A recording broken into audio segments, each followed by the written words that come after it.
আসসালামু আলাইকুম ওয়া রাহমাতুল্লাহি ওয়া বারাকাতুহু। ওয়া আলাইকুম আসসালাম ওয়া রাহমাতুল্লাহ। প্রিয় উপস্থিতি, আজকে আমাদের ব্রাদার্স টিউন স্টুডিওতে আগমন করেছেন বাংলার জনপ্রিয় তরুণ বক্তা মাওলানা মুফতি ওমর ফারুক হাবিবি সাহেব। আমি হুজুরের কাছে অবশ্যই কিছু প্রশ্ন করব, আশা করি এই প্রশ্নের উত্তরগুলো হুজুর সুন্দর করে আমাদেরকে শুনিয়ে দেবেন। আলহামদুলিল্লাহ, সর্বপ্রথম মহান রব্বুল আলামিনের দরবারে শুকরিয়া জ্ঞাপন করছি যে মহান রব্বুল আলামিন 1971 সালে বাংলাদেশকে পাক হানাদার বাহিনী থেকে মুক্তি করে স্বাধীনতা দান করেছিলেন। কিন্তু এই স্বাধীনতাকে এই বাংলাদেশের 18 কোটি মুসলমান এবং 18 কোটি মানুষ তারা স্বাধীনতার যে বাস্তবতা, সেই বাস্তবতার মধ্যে তারা ছিলেন না, বরং ফ্যাসিস্ট এবং জালেম সরকারের অধীনে 18 কোটি মানুষ নির্যাতনের শিকার হয়েছেন। প্রতিটা মানুষ, আপনি দেখবেন প্রত্যেকটা ঘরে ঘরে এই জালিম সরকারের বিরুদ্ধে তারা চোখের পানি ছেড়েছে, তারা কথা বলেছে। কিন্তু এই যখন মজলুমরা কথা বলে, তখন মজলুমের মুখের মধ্যে জালিম সরকারের হাত চেপে ধরেছে, জেলখানায় ভরে নির্যাতন করেছে। আজকে বাংলাদেশের তারুণ্য সমাজ, ছাত্র সমাজ, তারা যে আমার এই 18 কোটি মুসলমানকে, 18 কোটি মানুষকে তারা স্বাধীনতার যেই বাস্তবতা তারা দেখিয়েছে, জালেম সরকারের বিরুদ্ধে, ফ্যাসিস্ট সরকারের বিরুদ্ধে আন্দোলন সংগ্রাম করে তারা নিজেদের আত্মত্যাগ দিয়ে অনেক ভাইয়েরা শহীদ বরণ করেছেন, অনেক বোনেরা শাহাদত বরণ করেছেন। এই ছাত্র সমাজের শাহাদত এবং তাদের সংগ্রামের বিনিময়ে, আত্মত্যাগের বিনিময়ে এই বাংলাদেশের 18 কোটি মুসলমান, 18 কোটি মানুষ দ্বিতীয়বার স্বাধীনতা পেয়েছে জালেম সরকার থেকে। জালেম সরকার থেকে বাংলাদেশের সমস্ত মানুষ মাজলুম ছিল, তারা আজকে মুক্তি পেয়েছে। এই মুক্তির দিনে আমরা অত্যন্ত আনন্দ, অত্যন্ত গর্বিত।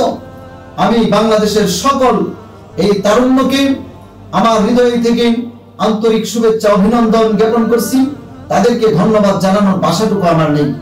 আমি এতটুকু বলতে চাই, মহান রব্বুল আলামিন তাদেরকে দুনিয়াতে এবং পরকালে যেন ইজ্জত এবং সম্মান আরো বাড়িয়ে দেন, আমিন। সেই সাথে আমি যারা এই তারুণ্যের ডাকে, এই ছাত্র জনতার ডাকে যে সমস্ত মানুষ, আমার মা বোনেরা সহ দেখেছি, দলমত নির্বিশেষে সকল মানুষ, এই দেশের মজলুমরা তাদের ডাকে সাড়া দিয়েছে, এই ফ্যাসিস্ট এবং জালেম সরকারের বিরুদ্ধে আন্দোলন সংগ্রাম করেছে।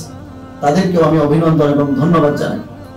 আজকের 5 আগস্ট, আজকে যে আমরা দ্বিতীয়বার স্বাধীনতা পেয়েছি, এই স্বাধীনতা পেয়ে আমরা অত্যন্ত আনন্দিত এবং গর্বিত এবং খুশি। কিন্তু সেই সাথে আমার প্রাণপ্রিয় উস্তাদ, বাংলাদেশের মজলুম আলেম শাইখুল হাদিস আল্লামা আহমদ শফি সাহেব এবং আল্লামা জুনায়েদ বাবুনগরীর কথা খুব মনে পড়ছে।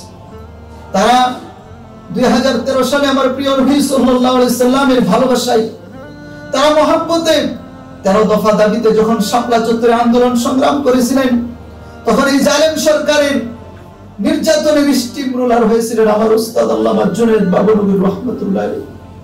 তাকে যে কিভাবে নির্যাতন করা হয়েছে, এটা আমরা যখন ওই সময় দারুল উলুম হাটহাজারীতে পড়ালেখা করতাম, ওই সময় আমরা নিজের চোখে দেখেছি যে হুজুর এত সুস্থ মানুষ ছিলেন, আর এই জালেম সরকার আল্লামা জুনায়েদ বাবুনগরীকে এত কষ্ট দিয়েছে, এত নির্যাতন করেছে। তিনি ভালো মানুষ ছিলেন, তিনি হাঁটতে পারতেন না, হুইল চেয়ারে ওনাকে চলতে হয়েছে। আজকে সেই আমার প্রিয় উস্তাদ আল্লামা জুনায়েদ বাবুনগরী যদি বেঁচে থাকতেন, তাহলে তিনি অত্যন্ত খুশি হইতেন। জালেম সরকারের পতনে এই শেখ হাসিনা যে পলায়ন করেছে, এর মাধ্যমে তিনার অন্তরটা এরকম জড়িয়ে যেত। দোয়া করি আল্লাহ রাব্বুল আলামিন আমার উস্তাদকে এবং যারাই ওই সময় শাহাদাত বরণ করেছেন শাপলা চত্বরে, সকলকে আল্লাহ রাব্বুল আলামিন জান্নাতুল ফেরদাউস দান করুন, আমিন। এই দোয়া করি। আর এই স্বাধীনতা পেয়েছি, আমরা যেন স্বাধীনতাকে ধরে রাখতে পারি, সে আমি প্রত্যাশা করি। এবং ছাত্র ভাইদের কাছে আমি বিশেষভাবে অনুরোধ রাখবো যে আমরা যে স্বাধীনতা পেয়েছি, আমরা আজকে 5 আগস্ট যে স্বাধীনতা পেলাম, দ্বিতীয় স্বাধীনতার মধ্য দিয়ে আমরা সফল হয়েছি।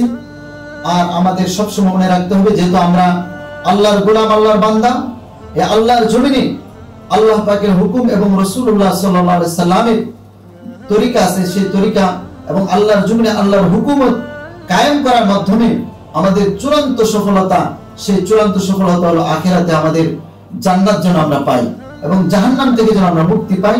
সেই প্রত্যাশাটুকু, সেই দাবিটুকু আমি সকলের কাছে রাখবো। আমরা সব সময় আল্লাহ পাকের হুকুম মেনে চলতে পারি।